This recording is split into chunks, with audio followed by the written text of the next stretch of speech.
رب العالمين والعاقبة للمتقين والصلاة والسلام على أشرف الأنبياء والمرسلين وعلى آله وصحبه أجمعين أما بعد درود پاک نظرانہ پیش کریں اللهم صل على سيدنا ومولانا محمد معدن الجود والكرم وآله الكرام والصحابة العظام وابن الكريم الغوث العظم الجيلاني وحزبه وبارك وسلم۔ بہار شریعت کی کتاب الحظر والاباحہ میں سے بہت سارے مسائل مختلف موضوعات کے متعلق مختلف چیزوں کے متعلق آپ نے سماعت فرمائے۔ مزید انشاءاللہ آج انگوٹھی اور زیور کے متعلق احادیث کریمہ اور اس کے تحت مسائل فقہیہ انشاءاللہ سماعت کرتے ہیں۔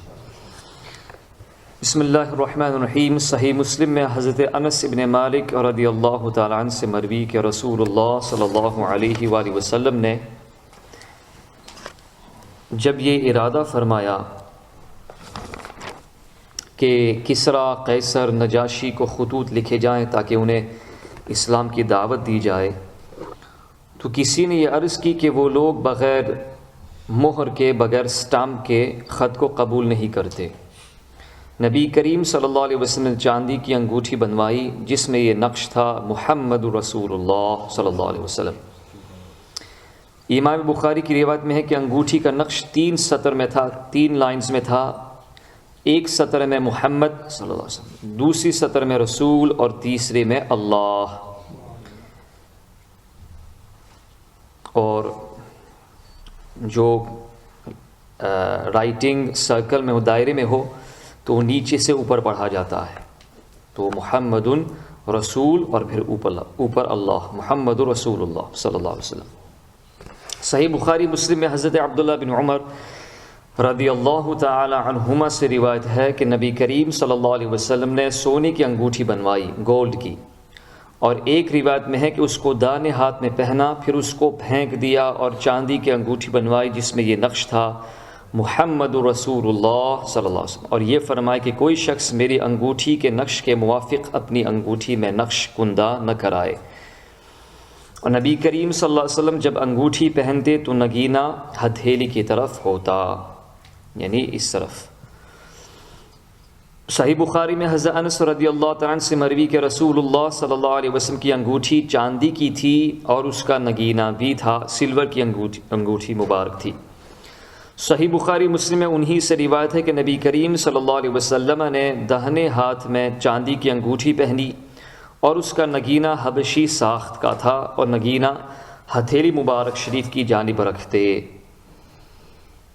دوسری بات میں یہ بھی آتا ہے کہ نبی کریم صلی اللہ علیہ وسلم کی انگوٹھی اس انگلی میں تھی، یعنی بائیں ہاتھ کی چھنگلیاں میں۔ صحیح مسلم حضرت علی رضی اللہ عنہ سے مروی کہ نبی کریم صلی اللہ علیہ وسلم نے اس میں یا اس میں، یعنی بیچ والی میں یا کلمے کی انگلی میں انگوٹھی پہننے سے مجھے منع فرمایا، یعنی بیچ والی انگلی اور کلمے والی انگلی میں۔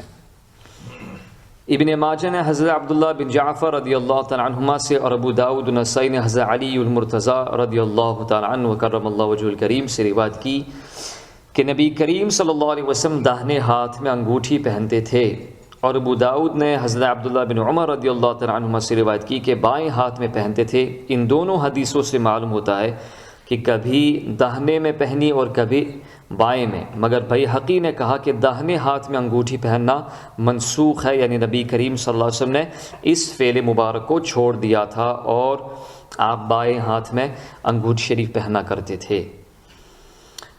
ابو داؤد و نسائی نے حضرت علی المرتضیٰ رضی اللہ تعالیٰ عنہ سے روایت کی کہ رسول اللہ صلی اللہ علیہ وسلم نے داہنے ہاتھ میں ریشم لیا اور بائیں ہاتھ میں سونا، گولڈ، ایک ہاتھ میں سلک اور ایک ہاتھ میں گولڈ، پھر یہ فرمایا کہ یہ دونوں چیزیں میری امت کے مردوں پر حرام ہیں۔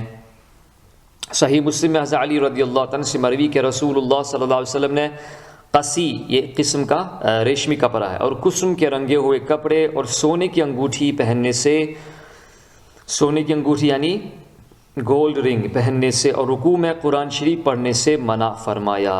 یہ کون روایت کرنے والے ہیں؟ حضرت علی رضی اللہ عنہ۔ کن کی روایت بیان فرما رہے ہیں؟ نبی کریم صلی اللہ علیہ وسلم کا فرمان۔ صحیح مسلم میں حضرت عبداللہ بن عباس رضی اللہ تعالی عنہما سے روایت ہے کہ رسول اللہ صلی اللہ علیہ وسلم نے ایک شخص کے ہاتھ میں سونے کی انگوٹھی دیکھی، گولڈ رنگ دیکھی، تو اس کو اتار کر پھینک دیا.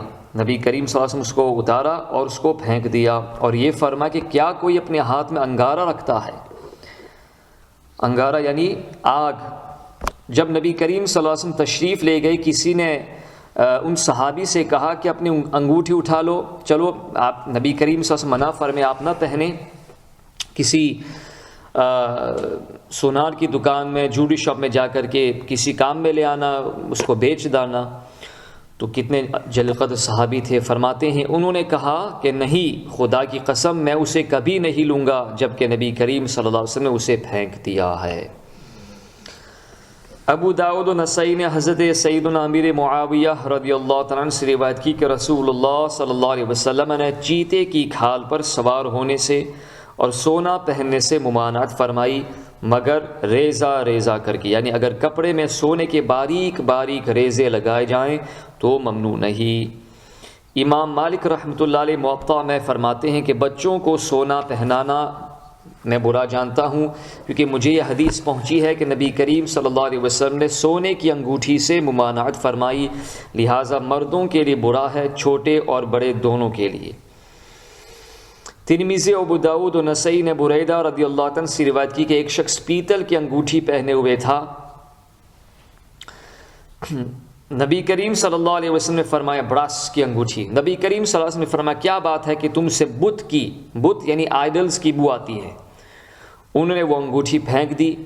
پھر لوہے کی آئن کی انگوٹھی پہن کر آئے، فرمایا کیا بات ہے کہ تم جہنمیوں کا زیور پہنے ہوئے ہو. اسے بھی پھینکا اور عرض کی یا رسول اللہ صلی اللہ علیہ وسلم کس چیز کی انگوٹھی بناؤں؟ فرمایا چاندی کی بناؤ، سلور کی بناؤ، اور 1 مسقال پورا نہ کرو، یعنی 4.5 ماشے سے کم کی ہو. اس موجودہ زمانے کے وزن کے اعتبار سے 4.3 گرامز یہ اس کا وزن ہے. ترمذی کی روایت میں کہ لوہے کے بعد سونے کی انگوٹھی پہن کر آئے تو نبی کریم صلی اللہ علیہ وسلم فرمایا کہ کیا بات ہے کہ تم کو جنتیوں کا زیور پہنے دیکھتا ہوں، یعنی سونا تو اہل جنت میں پہنیں گے، آپ کیسے دنیا میں پہن رہے ہیں؟ تو اس کو بھی انہوں نے اتار پھینکا، پھر وہ چاندی کی انگوٹھی بنا لائے. ابو داؤد و نسائی نے حضرت عبداللہ بن مسعود رضی اللہ تعالیٰ عنہ سے روایت کی کہ نبی کریم صلی اللہ علیہ وآلہ وسلم 10 چیزوں کو برا بتاتے تھے کہ یہ بری چیزیں ہیں. زردی یعنی مرد کو خلوق استعمال کرنا. خلوق ایک قسم کا رنگ ہے، ڈائی ہے جس سے کپڑے رنگے جاتے ہیں. سفید بالوں میں سیاہ خضاب کرنا بھی ناجائز ہے. تہبند لٹکانا، تکبر کے طور پر ٹراؤزرز کو انکل کے نیچے لٹکانا،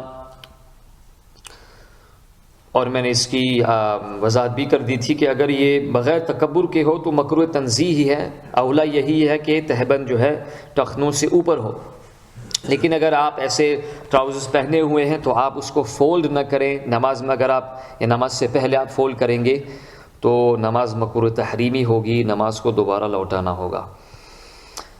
چوتھی چیز جس کو نبی کریم صلی اللہ علیہ وسلم برا بتاتے تھے، سونے کی انگوٹھی پہننا، گولڈ رنگ پہننا مرد حضرات کے لیے. بے محل عورت کا زینت کو ظاہر کرنا، یعنی شوہر اور محارم کے سوا دوسروں کے سامنے اظہار زینت کرنا.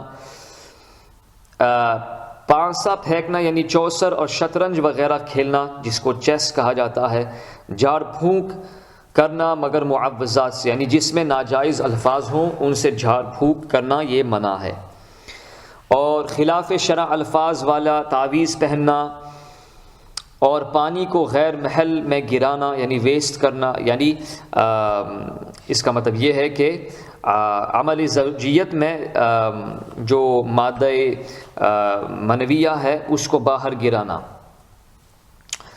اور بچے کو فاسد کر دینا مگر اس 10ویں کو حرام نہیں کیا، یعنی بچے کی دودھ پینے کے زمانے میں اس کی ماں سے عمل زوجیت کرنا، تو یہ ایک اعتبار سے یہ معنی بنتا ہے. واللہ اعلم بالصواب. ابو داؤد نے حضرت عبداللہ بن زبیر رضی اللہ تعالیٰ عنہما سے روایت کی، کہتے ہیں کہ ہمارے یہاں کی لونڈی حضرت زبیر کی لڑکی کو حضرت عمر رضی اللہ تعالیٰ عنہ کے پاس لائی، اور اس کے پاؤں میں گھنگرو تھے جس سے آواز آتی ہے.